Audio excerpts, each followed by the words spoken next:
لمبے بالوں والی لڑکی۔ لمبے بالوں والی لڑکی ایک روح کی سچی ڈراؤنی کہانی ہے۔ اس نے پردہ ہٹا کر کھڑکی سے باہر جھانکا۔ سامنے نظر آنے والے منظر کو دیکھتے ہی اسے جھرجھری سی آ گئی۔ چاند کی ہلکی سی روشنی میں رہائشی علاقے میں موجود ایک پلاٹ پر قائم وہ چھوٹا سا قبرستان بہت عجیب لگ رہا تھا۔ رمیسا نے گھبرا کر کھڑکی کا پردہ چھوڑ دیا۔ ویسے بھی آج نوید کی نائٹ ڈیوٹی تھی، ایسے میں گھر کی تنہائی اور کچھ دیر پہلے دیکھا گیا منظر اس کی گھبراہٹ میں مزید اضافہ کر گیا۔ اس نے گھڑی میں ٹائم دیکھا، ابھی صرف 12 بجے تھے۔ آج مالا واک کرنے اوپر نہ آئی تھی، ورنہ اس کا وقت اچھا گزر جاتا۔ ویسے میں جب سے سرد موسم کی اندھیری راتیں شروع ہوئی تھیں، مالا اوپر کم ہی آتی تھی کیونکہ اسے سردیاں کچھ خاص پسند نہیں تھیں، جبکہ رمیسا تو اس سرد موسم کی دیوانی تھی۔ تھوڑی دیر بستر پر بیٹھ کر اس کا خوف قدر سے کم ہوا۔ اس نے کمرے سے نکل کر باہر جھانکا تو اماں ہاجرہ اپنے کمرے میں سونے جا چکی تھی۔ رمیسا نے کافی میکر نکالا، لاؤنج میں رکھا، ٹی وی چلایا۔ ٹی وی کی آواز نے گھر میں پھیلی خاموشی کو ختم کر دیا۔ وہ نہایت اطمینان کے ساتھ کافی بنا کر ٹی وی کے سامنے آ بیٹھی، جہاں کوئی ٹاک شو چل رہا تھا۔ ٹی وی دیکھتے دیکھتے اسے ٹائم کا پتہ نہیں چلا اور وہ وہیں صوفے پر سو گئی۔ رمیسا کی 6 ماہ قبل شادی ہوئی تھی اور وہ رخصت ہو کر نوید عالم کے ساتھ اس فلیٹ میں رہ رہی تھی، کیونکہ اس کی ساس اپنے بڑے بیٹے کے پاس لندن رہتی تھی، جبکہ نوید محکمہ گورنمنٹ کا ایک اعلیٰ سرکاری آفیسر تھا، جس کے باعث وہ اپنی نوکری چھوڑ کر لندن جانے پر آمادہ نہ تھا۔ یہی سبب تھا جو وہ اپنا آبائی گھر کرائے پر دے کر خود یہاں شہر کے ایک مہنگے علاقے کے لگژری فلیٹ میں رہائش پذیر تھے، جہاں رمیسا کو اور تو کوئی مسئلہ نہ تھا سوائے اس خالی پلاٹ کے جو اس کے بیڈ روم کی کھڑکی کے عین سامنے تھا۔ اس پلاٹ کے چاروں طرف باؤنڈری وال کے علاوہ ایک بڑا سا گیٹ بھی تھا۔ اس پلاٹ کے اندر چھوٹی چھوٹی قبریں تھیں۔ اماں ہاجرہ نے بتایا تھا کہ یہ ہندوؤں کا قدیمی قبرستان ہے۔ چونکہ یہ علاقہ پہلے آباد نہ تھا، لہٰذا قبرستان بنا دیا گیا، مگر وقت اور ضروریات کے ساتھ بڑھتی ہوئی آبادی کی وجہ سے قبرستان کے آس پاس کئی منزلیں بلڈنگیں بن گئیں، مگر اس پلاٹ پر موجود وہ قبرستان آج بھی اپنی جگہ موجود تھا۔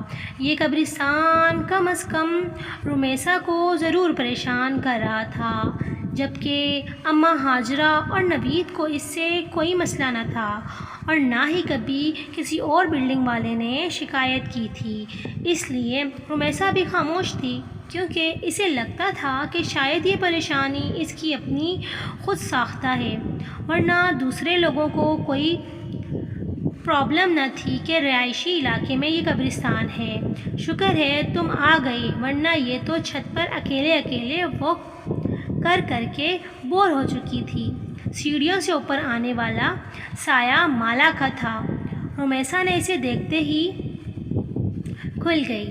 رمیسا نے دیکھا کہ اس کی سفید رنگت میں قدرے پیلاہٹ کھلی ہوئی تھی۔ وہ اپنے چہرے سے بیمار اور تھکی تھکی لگ رہی تھی۔ رمیسا نے پوچھا، طبیعت کیسی ہے تمہاری؟ بہتر ہے، مالا کا جواب ہمیشہ اتنا ہی مختصر ہوتا تھا، پھر بھی اس کا ساتھ رمیسا کو کافی اچھا لگتا۔ وہ کافی کم گو سی لڑکی جو شاید فرسٹ فلور کے کسی اپارٹمنٹ کی رہائشی تھی۔ یہاں شفٹ ہونے کے بعد پہلے دن رمیسا اوپر واک کرنے آئی تو وہاں مالا پہلے ہی موجود تھی۔ دبلی پتلی سی یہ لڑکی رمیسا کو دوستی کے لیے اچھی لگی، مگر ان دونوں کی دوستی صرف چھت تک ہی محدود تھی۔ نہ کبھی مالا نے اسے اپنے گھر آنے کی دعوت دی اور نہ رمیسا نے اسے اپنے ساتھ نیچے لے کر گئی، ورنہ شاید ٹائم تھا جو اوپر واک کے دوران اتنا زیادہ ہو جاتا کہ رمیسا کو اپنے گھر لے جانا اچھا نہ لگا۔ مونگ پھلی کھاؤ گی؟ واک کے دوران رمیسا نے اپنے ہاتھ میں پکڑا گرم مونگ پھلی کا لفافہ اس کی جانب بڑھایا۔ سوری، میں مونگ پھلی نہیں کھاتی۔ عجیب لڑکی ہو یار تم، کچھ بھی نہیں کھاتی، نہ مونگ پھلی، نہ ریوڑی، نہ ہی کوئی ڈرائی فروٹ، یہاں تک کہ بھنے ہوئے چنے بھی نہیں کھاتی۔ رمیسا نے جب بھی اسے کوئی چیز کھانے کو دیتی تو وہ ہمیشہ انکار کر دیا کرتی۔ رمیسا کو احساس ہوا کہ ماشاء اللہ یعنی ہند ہے، اس لیے کسی مسلمان کے ہاتھ کا نہیں کھاتی۔ اس نے اتنے ماہ میں آج تک مالا سے کبھی اس کے مذہب کے متعلق نہ پوچھا تھا، کیونکہ اسے اچھا نہ لگتا تھا۔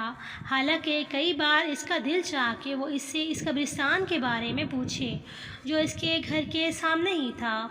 پھر یہ سوچ کر کہ کہیں اسے کوئی بات نہ لگ جائے وہ خاموش ہو جاتی۔ اچانک کالے رنگ کا بڑا سا بلا ان کے سامنے آ کر کھڑا ہوا، جو اپنی گہری نیلی آنکھوں سے ان کی جانب ایسے گھور رہا تھا کہ وہ دونوں خوف زدہ ہو گئیں۔ جبکہ مالا تو ویسے بھی بلیوں سے ڈرتی تھی، جس کا عملی مظاہرہ کئی بار رمیسا دیکھ چکی تھی۔ یہ کہاں سے آیا؟ وہ ٹوٹا پھوٹا جملہ ادا کرتی رمیسا کے پیچھے اس طرح چھپ گئی۔ رمیسا نے چپل اتار کر بلے کی جانب پھینکی۔ وہ فوراً پیچھے کی جانب بھاگ گیا۔ اس کے بھاگتے ہی مالا نے سیڑھیوں کی جانب دوڑ لگا دی۔ رمیسا نے پیچھے جا کر اسے روکنے کی کوشش کی، مگر وہ سیڑھیاں اترتے ہی ایسے غائب ہوئی کہ رمیسا کو اندھیرے میں نظر نہ آئی۔ مالا کے اس طرح خوفزدہ ہو کر بھاگنے میں وہ دل ہی دل میں ہنس دی اور نیچے اتر آئی۔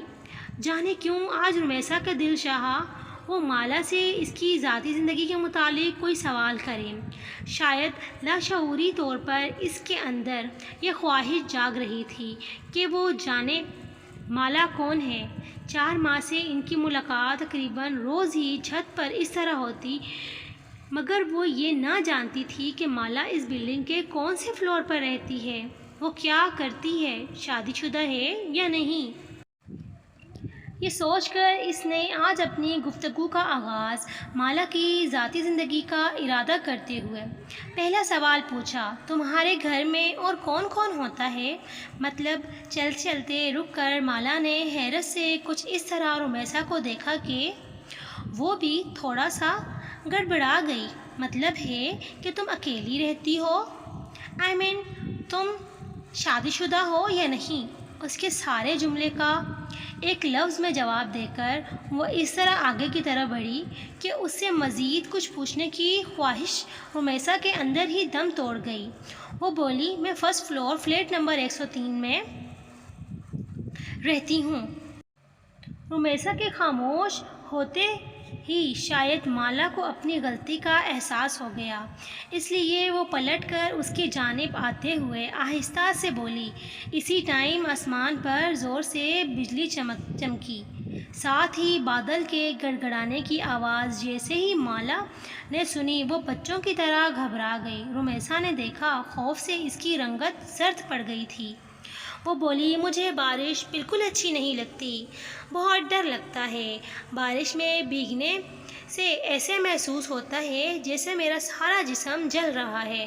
پانی کی بوندیں مجھے آگ کی طرح محسوس ہوتی ہیں۔ آپ کو پتہ ہے آگ میں جلنا کتنا خوفناک ہوتا ہے؟ اس کا تصور ہی میرے سارے جسم میں کپکپی طاری کر دیتا ہے۔ آج پہلی بار رمیسا نے اس کو اتنا بولتے سنا تھا، مگر وہ کیا کہہ رہی تھی رمیسا بالکل سمجھ نہ پائی۔ اس کی زبان سے نکلنے والے بے ربط جملے، کبھی کبھی تو رمیسا کو ایسا محسوس ہوتا جیسے وہ پاگل ہے۔ جیتے جی خود کو آگ میں جلتے دیکھنا، خوبصورت جسم کا آگ کے شعلوں کی نظر ہو جانا کبھی دیکھا ہے آپ نے؟ اسی پل بادل ایک بار پھر سے گرجے۔ مالا اس کا جواب سنے بغیر سیڑھیوں کی جانب بھاگی، جبکہ پیچھے کھڑی رمیسا میں اتنی ہمت نہ ہوئی کہ آواز دے کر وہ مالا کو روک سکے۔ 1 ہفتے سے زیادہ ہو گیا تھا مالا چھت پر نہ آئی تھی۔ ویسے بھی پچھلے ہفتے سے بارشیں شروع ہو رہی تھیں۔ چونکہ وہ اور بہت ساری چیزوں کی طرح بارش سے بھی ڈرتی تھی، اس لیے وہ اوپر نہ آئی تھی۔ مگر اب 2 دن سے بارش بالکل ختم ہو گئی تھی، پھر بھی وہ اوپر نہ آئی۔ جب شام میں نوید کے ساتھ باہر جاتے ہوئے اس نے بے اختیار رک کر فلیٹ نمبر 103 پر نظر ڈالی، جہاں بڑا سا تالا اندھیرے میں بھی نظر آ رہا تھا۔ اس کا مطلب یہ ہوا کہ وہ کہیں گئی ہوئی ہے۔ یہ سوچ کر وہ نیچے اتر گئی اور پھر گاڑی میں بیٹھتے ہوئے اس نے پہلی بار نوید سے مالا کا ذکر کیا۔ کیا وہ لڑکی ہندو ہے؟ کیونکہ نام سے تو ایسا ہی لگ رہا ہے۔ پتہ نہیں، میں نے کبھی پوچھا نہیں، مگر شاید وہ فلیٹ نمبر 103 میں رہتی ہے۔ وہ کافی دنوں سے اوپر نہیں آئی۔ فلیٹ نمبر 103، نوید نے حیرت سے دہرایا۔ تمہیں شاید غلط فہمی ہوئی ہے، کیونکہ وہاں تو کوئی بھی نہیں رہتا۔ وہ فلیٹ ایک لمبے عرصے سے خالی ہے۔ اچھا، پھر ہو سکتا ہے مجھے سننے میں غلطی ہوئی ہو۔ نوید وہاں پچھلے 1 سال سے رہ رہا تھا، اس لیے وہ رمیسا کے مقابلے میں بہتر جانتا تھا کہ آس پڑوس میں کون کون رہتا ہے۔ اور پھر گھر واپس آتے ہی وہ اماں ہاجرہ اسے مالا کے متعلق پوچھ بیٹھی۔ پتہ نہیں بیٹا، میں تو گھر سے صرف سودا لینے کے لیے ہی باہر جاتی ہوں، اور آس پڑوس میں میری کسی سے ایسی دوستی کہاں جو میں کسی کے بارے میں کچھ جان سکوں۔ ان کا جواب بالکل درست تھا۔ وہ سارا دن گھر میں ہی رہتی تھی۔ رمیسا کی سمجھ میں نہ آیا کہ وہ مالا کے متعلق کس سے پوچھے۔ پھر سوچا ہو سکتا ہے کہ 1-2 دن تک وہ خود ہی اوپر آ جائے، مگر ایسا نہ ہوا۔ یہ سوچ کر کہ وہ ایک دن اماں ہاجرہ کو لیے نیچے فرسٹ فلور پر آ گئی، جہاں آمنے سامنے کئی فلیٹ بنے ہوئے تھے۔ یہاں ہر فلور پر 10 فلیٹ تھے۔ فرسٹ فلور کے 103 فلیٹ کے علاوہ تقریباً سب میں ہی لوگ آباد تھے۔ اس کی سمجھ میں نہ آیا کہ وہ کس کا دروازہ بجا کر مالا کے متعلق سوال کرے۔ کچھ دیر وہ کھڑی سوچتی رہی، پھر نیچے اتر کر مین گیٹ کی جانب آ گئی، جہاں موجود سیکورٹی گارڈ اچھی طرح پہچانتا تھا۔ جیسے ہی رمیسا اس کے ساتھ جا کر ہوئی، وہ جلدی ہی اٹھا اور بولا، السلام علیکم باجی، خیریت ہے؟ وہ بولی، دراصل مجھے ایک لڑکی کے بارے میں جاننا تھا۔ لڑکی کے بارے میں؟ عبدل نے حیرت سے اسے پہلے دیکھا اور پھر اماں ہاجرہ کو۔ ہاں عبدل بھائی، فرسٹ فلور پر ایک دبلی پتلی سی لڑکی رہتی ہے، جو روزانہ چھت پر میرے ساتھ واک کرنے بھی آتی ہے، مگر وہ کافی دنوں سے نہیں آ رہی۔ عبدل نے پوچھا، کیا آپ اس کا نام جانتی ہیں؟ اس کا نام مالا ہے، گوری سی ہے، بہت لمبے بال ہیں۔ بہت لمبے بالوں والی لڑکی تو میں نے یہاں کبھی نہیں دیکھی۔ ہاں، فیصل صاحب کی بیٹی ہے، فلیٹ نمبر 107 میں۔ نام تو مجھے ان کا نہیں پتہ، لیکن بال کافی لمبے ہیں۔ ایک دفعہ ایسے ہی میری نظر پڑ گئی تھی۔ آپ وہاں جا کر پوچھ لیں، شاید وہ آپ کی مشکل حل کر دیں۔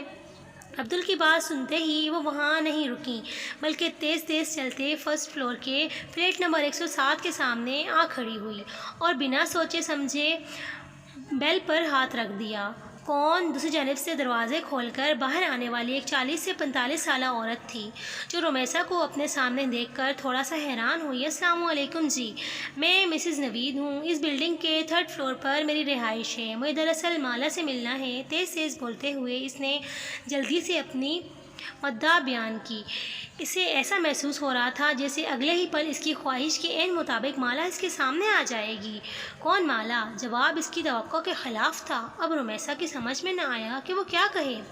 117 سال لڑکی اس عورت کے قریب آ کھڑی ہوئی 16-17 سال لڑکی اس عورت کے قریب آ کھڑی ہوئی۔ رمیسا نے دیکھا اس کے لمبے سیاہ بال کمر سے نیچے جھول رہے تھے، مگر ظاہر ہے وہ مالا نہیں تھی۔ مایوسی کے ساتھ ساتھ وہ شرمندہ بھی ہوئی۔ سوری، دراصل مجھے لگا شاید مالا اسی فلیٹ میں رہتی ہے۔ نہیں، اس فلیٹ میں تو کوئی نہیں، یہاں تو میں اور میری بیٹی، اکلوتی بیٹی رہتی ہے، جبکہ میرا خیال ہے ہمارے فلور پر مالا نام کی کوئی لڑکی نہیں رہتی۔ دراصل مجھے اس نے اپنے فلیٹ کا نمبر 103 بتایا تھا، تو انہوں نے بولا 103 تو پچھلے کئی سالوں سے خالی پڑا ہے۔ بہت سال پہلے یہاں ایک فیملی آباد تھی، پھر ان کے ساتھ ایک ایسا حادثہ ہوا کہ وہ لوگ یہ گھر چھوڑ کر چلے گئے، دوبارہ یہاں کوئی نہیں آیا۔ دروازے پر کھڑے اس خاتون نے رمیسا کو تفصیل بتانا شروع کر دی۔ نہ چاہتے ہوئے بھی رمیسا پوچھ بیٹھی، کون سا حادثہ؟ وہ خاتون بولی، سنا ہے ان کی جوان بیٹی کہیں اچانک غائب ہو گئی تھی، بہت تلاش کیا مگر وہ نہ ملی، شاید بدنامی سے بچنے کے لیے اس کے ماں باپ یہ گھر چھوڑ کر چلے گئے، لیکن اس کے جانے کے کچھ دن بعد یہ فلیٹ بھی اپنے اٹھنے والی بدبو سب کو اپنی جانب متوجہ کر لیا۔ جب پولیس تالا توڑ کر اندر داخل ہوئی تو ایک خاتون لڑکی کی تعفن شدہ لاش پڑی تھی۔ اس کی بدبو پورے محلے کو اپنی لپیٹ میں لیا ہوا تھا۔ بولتے بولتے وہ خاتون ایک پل کے لیے خاموش ہو گئی۔ رمیسا نے پلٹ کر فلیٹ نمبر 103 کے دروازے پر نظر ڈالی۔ لڑکی تو غائب ہوئی تھی، پر لاش کیسے ملی؟ رومیسا نے حیرت سے سوال کیا۔ یہ بات ہے تو آج مجھے تک کسی سمجھ میں نہیں آئی کہ آخر وہ مرد عورت کون تھے۔ کیا واقعی وہ اس لڑکی کے ماں باپ تھے جو اپنی بیٹی کی لاش کو اس طرح فلیٹ میں چھوڑ کر بھاگ گئے؟ پولیس کا خیال تھا شاید وہ لڑکی واپس آ گئی تھی جسے اس کے باپ نے غیرت کے نام پر قتل کر دیا اور لاش کو گھر میں چھوڑ کر بھاگ گئے۔ اف، اس قدر صفاقی! رومیسا نے خوف سے جھرجھری لی۔ ہاں، یہی وجہ ہے کہ یہ فلیٹ دوبارہ آباد نہیں ہوا۔ قاتل اسے ویران کر کے نکل گئے اور پھر چاہنے کے باوجود کوئی اسے آباد نہ کر سکا۔ ایک ڈر اور خوف اس فلیٹ کے حوالے سے ایسا لوگوں میں اجاگر ہوا کہ شاید ابھی تک دور نہیں ہوا۔ ارے، میں یہاں کھڑے کھڑے ہی سب باتیں کر رہی ہوں، آپ اندر آئیں۔ شاید اس عورت کے احساس ہوا ہو گیا کہ پچھلے آدھے گھنٹے سے وہ رومیسا کے ساتھ دروازے پر ہی کھڑی تھی۔ نہیں شکریہ، اب میں جاؤں گی، میرے میاں کے گھر آنے کا وقت ہو گیا ہے۔ معذرت کرتی رومیسا اوپر آ گئی اور پھر گئی۔ کئی دن لگ گئے رومیسا کو وہ کہانی بھلانے میں جس کے مطابق فلیٹ سے جو جوان لڑکی کی بدبو والی لاش ملی تھی، اور شاید اس طرح مارنے میں سگے باپ کا بھی ہاتھ تھا۔ دنیا اتنی ظالم ہوتی ہے، یہ بات اسے چند گھنٹے پہلے ہی پتہ چلی، جسے وہ آنے والے کئی دنوں تک سوچ کر بے حال ہوتی رہی۔ رومیسا فلیٹ نمبر 103 کا حادثہ چند ہی دنوں میں بالکل فراموش کر بیٹھی، مگر مالا کی تلاش میں اس کے وجود کے اندر کہیں انتظار کر رہی تھی کہ شاید کبھی زندگی میں اسے مالا دوبارہ ملے۔ یہی وجہ تھی کہ بلڈنگ میں آنے جانے والی ہر لڑکی کو غور سے دیکھتی۔ کبھی وہ کسی کے ڈپارٹمنٹل اسٹور میں جانا ہوتا تو اس کی متلاشی نگاہیں مالا کو کھوجتی رہتی۔ سڑک سے گزرنے والی ہر لڑکی وہ مالا کو تلاشتی، مگر مالا نہ جانے کہاں گم ہو گئی تھی۔ وہ ہر بار رومیسا کی تلاش کو ناکامی کا منہ دیکھنا پڑتا۔ اس کی تلاش مالا کے ساتھ لیکن اتنی سچی تھی کہ ایک دن وہ اس میں کامیاب ہو گئی، مگر ایسی کامیابی جس کے بعد کئی سالوں رومیسا یہ دل سوچ کر کانپتا رہا کہ اس نے مالا کی تلاش کی اتنی کوشش آخر کیوں؟ وہ جاتی سردیوں کی ایک شام تھی۔ اماں ہاجرہ کو صبح ہی نزلہ زکام نے جکڑ رکھا تھا، جس کے باعث وہ اپنی چارپائی پر رضائی اوڑھے پڑی تھی۔ نوید عالم آفس کے کسی کام کے سلسلے میں کل کوئٹہ گیا ہوا تھا، اور اسی تنہائی میں رومیسا کا دل بے حد گھبرا رہا تھا۔ وہ گھنٹے اس نے لاہور اپنی امی جان اور بہن سے بات کی، پھر جیسے ہی فون بند کیا ایسا محسوس ہوا جیسے کوئی بیرونی دروازے کے پاس سے گزر کر اوپر جانے والی سیڑھیوں کی جانب بڑھا ہے۔ اس کا اندرونی لکڑی کا دروازہ کھلا تھا، جبکہ اس کے باہر موجود گرل کو وہ ہمیشہ اندر سے لاک رکھتی تھی۔ تنہائی میں ابھرنے والے تجسس کے ہاتھوں مجبور ہو کر اس نے گرل کے سامنے جھانکا۔ ایک بہت لمبے بالوں والی لڑکی تیز سے اوپر سیڑھیاں چڑھتے جا رہی تھی۔ رومیسا کا لگا وہ مالا ہے۔ وہ جلدی سے اپنا دوپٹہ اوڑھے اس کے لڑکی کے پیچھے لپکی تو اوپر چھت پر جا کر غائب ہو چکی تھی۔ رومیسا تیزی سے سیڑھیاں چڑھتی اوپر آئی۔ سرشام ہی چھت پر اندھیرا چھایا ہوا تھا۔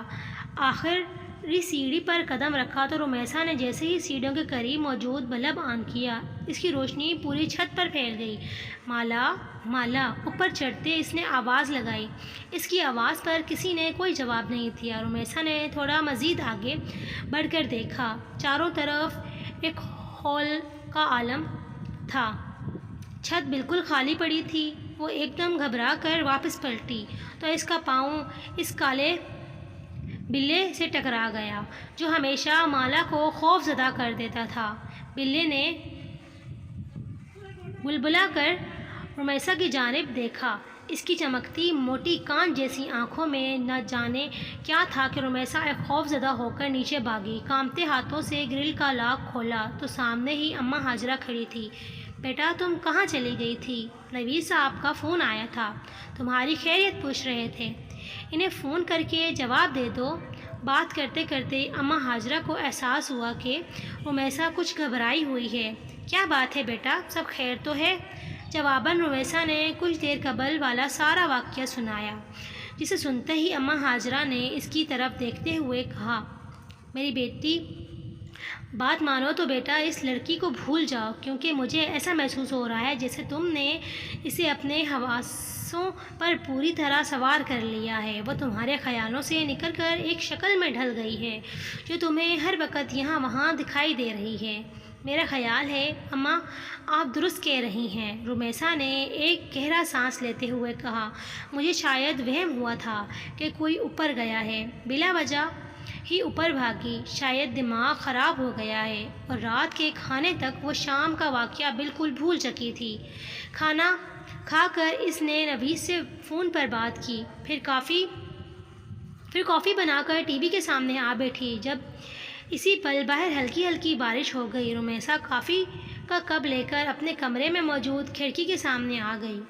ابھی اس نے پردہ ہٹا کر باہر دیکھا ہی تھا کہ اسے محسوس ہوا سامنے قبرستان کے بیچوں بیچ کوئی کھڑا ہے۔ وہ جلدی سے کھڑکی کی آڑ میں ہو گئی۔ شاید کوئی چور یا ڈاکو تھا، یا پھر کوئی غریب کچرا چننے والا بچہ جو شاید بارش سے پناہ لینے کے لیے رات کے اس پل قبرستان میں داخل ہوا تھا۔ ایسے ہی وقت گزاری کے طور پر رمیسا نے اسے دیکھ رہی تھی جب وہ سایہ آہستہ آہستہ چلتا ہوا قبرستان سے باہر نکلا۔ رمیسا نے دیکھا وہ ایک لڑکی تھی جو دھیرے دھیرے چلتی روڈ پر لگے پیلے بلب کے نیچے آ کھڑی ہوئی۔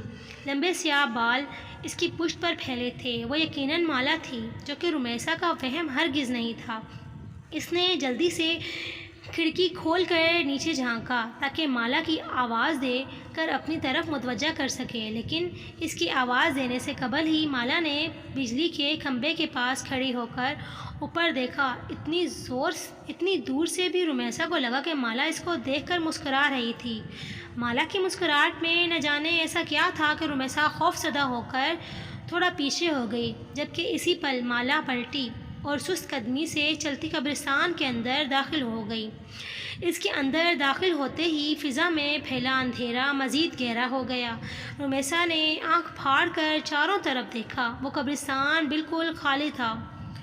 اف میرے خدا! خوف کی ایک جھرجھری نے اسے اس طرح اپنی لپیٹ میں لے لیا کہ وہ کھڑے کھڑے زمین پر گر گئی۔ زمین پر گرتے وقت مالا کے الفاظ اس کے کانوں میں گونج رہے تھے۔ بارش کی بوندیں میرے جسم پر آگ کی طرح برستی ہیں۔ تم نے کبھی کسی کو جلتے ہوئے دیکھا ہے؟ جلنے کی تکلیف اور اس کے ساتھ رمیسا بے ہوش ہو گئی۔ جب اسے ہوش آیا تو اس کی امی اور نوید عالم دونوں ہسپتال میں اس کے پاس تھے۔ بقول نوید کے رمیسا ایک ہفتے بعد ہوش میں آئی تھی۔ وہ کیوں بے ہوش ہوئی تھی وہ یہ چاہ کر بھی کسی کو بتا نہ سکی، مگر اس کی حالت کے پیش نظر بغیر اس کے کہے اپنا گھر تبدیل کر لیا، اور زندگی میں دوبارہ وہ کبھی اس طرف نہ گئی جہاں آخر بار اس نے مالا کو دیکھا تھا۔ مالا کون تھی، کہاں رہتی تھی، یہ سب جاننے کی خواہش میں دم توڑ گئی تھی، یا شاید وہ جان گئی تھی کہ مالا کی اصل حقیقت کیا ہے۔